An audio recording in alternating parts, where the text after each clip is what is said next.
नमस्कार, जोहार। आप देख रहे हैं एचएनएन न्यूज। मैं हूं निशा मिश्रा।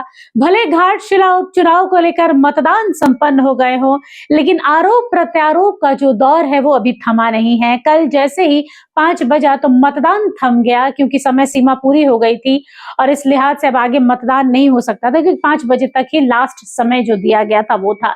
लेकिन उसके बाद भारतीय जनता पार्टी के कद्दावर नेता बाबूलाल मरांडी और नेता प्रतिपक्ष भी हैं वो राज्य में, तो उन्होंने एक प्रेस कॉन्फ्रेंस किया था और इस दौरान उन्होंने कहा कि जितने कार्यकर्ता हैं भारतीय जनता पार्टी के, उन्होंने आभार व्यक्त किया, धन्यवाद व्यक्त किया। साथ में घाटशिला की जनता का भी आभार व्यक्त किया कि लोग बाहर निकले और 74% तक मतदान उन्होंने किया है, वोट डाले हैं, जो कि एक अच्छी खासी परसेंटेज में, अगर प्रतिशत में देखा जाए तो अच्छी खासी प्रतिशत में लोगों ने अपने घर से बाहर निकलना उचित समझा और अपने अधिकार का भी इस्तेमाल किया। जाते जाते बाबूलाल मरांडी ने राज्य सरकार को आड़े हाथों ले लिया और कहा कि राज्य सरकार ने चाहा कि किसी भी तरीके से इस उपचुनाव में भारतीय जनता पार्टी को बदनाम कर दे। कई रुकावटें खड़ी की गई, कई बदनामियां की गई कि हमारे ओर से पैसे बांटे जा रहे हैं, हमारी ओर से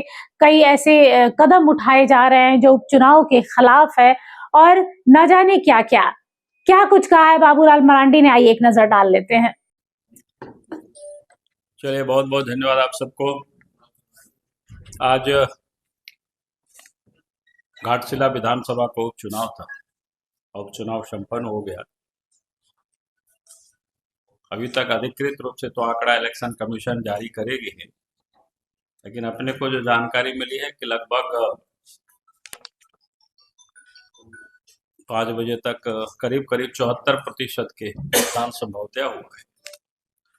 हमें लगता है ये थोड़ा अंतिम रूप आएगा तो शायद आगे भी हो सकता है। कुल मिलाकर के मतदान बिल्कुल शांतिपूर्ण ढंग से रहा, उसके लिए इलेक्शन कमीशन को बहुत बहुत बधाई है हमारी ओर से।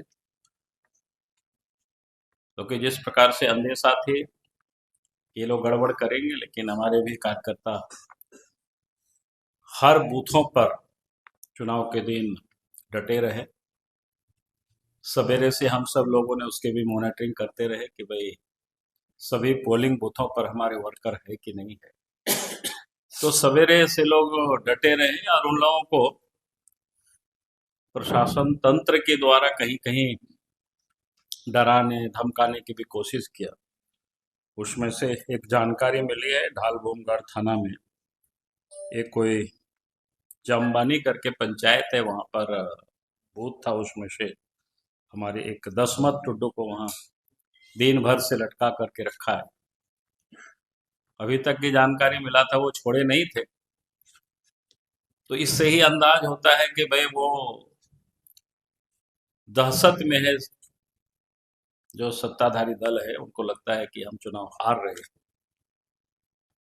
और तभी उस प्रकार से, क्योंकि उन सारे जो क्षेत्रों में जहां उस लड़के को पकड़ा गया बिठाया गया, उस क्षेत्र के है कि वो हमारे लिए पहले बहुत अनुकूलता नहीं थी, लेकिन आज जेएमएम के अंदर उसकी एक दहशत थी और प्रशासन तंत्र का दुरुपयोग करते हुए एक प्रकार से उसको बिठाया है। तो कुल मिलाकर के मैं कह सकता हूं कि पूरे घाटशिला विधानसभा क्षेत्र में जो चुनाव था वो शांतिपूर्ण रहा, और हमारे भी सभी कार्यकर्ताओं ने बड़ी मेहनत की, और उन कार्यकर्ताओं को भी बहुत बहुत बधाई देता हूं। अब हम सब लोग फिर अब 14 तारीख की चुनाव के परिणाम का हम सब लोगों को प्रतीक्षा करना चाहिए, और मैं आज भी फिर से दोहरा रहा हूं कि इस बार घाटशिला विधानसभा के उपचुनाव का जो परिणाम होगा वो चौंकाने वाला होगा। क्योंकि जिस प्रकार से मतदाता जो टर्नअप हुए हैं, वोट डाले, तो ये बिल्कुल साफ है कि इस बार एनडीए गठबंधन की और बीजेपी की जीत बता रही है। हर कभी मतदान लगभग 70% की ओर लगता है कि पहुंच जाएगा। 68% तो शायद दे रहा था 5 बजे तक का, बाकी आएगा। और बिहार में भी जो प्रथम फेज में भी जिस प्रकार से मतदान हुआ है और दिन भर में जैसे दिखा रहा था, तो बिल्कुल अच्छे संकेत है। एक तो वोटर टर्नअप हो रहे हैं, काफी वोट डाल रहे हैं, उत्साह में डाल रहे हैं, तो निश्चित रूप से बिहार में फिर से एनडीए गठबंधन की सरकार बनने जा रही है।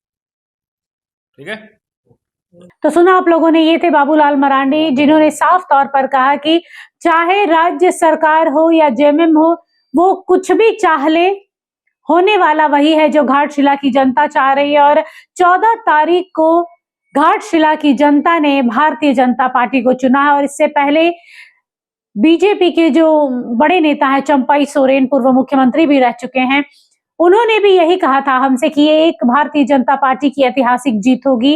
ये कॉन्फिडेंस है या ओवर कॉन्फिडेंस है, ये 14 तारीख को पता चलेगा जब ईवीएम का पिटारा खुलेगा।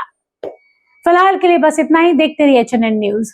अगर आपको हमारा ये वीडियो अच्छा लगा तो इसे लाइक करें, शेयर करें और हाँ, सब्सक्राइब करना ना भूलें।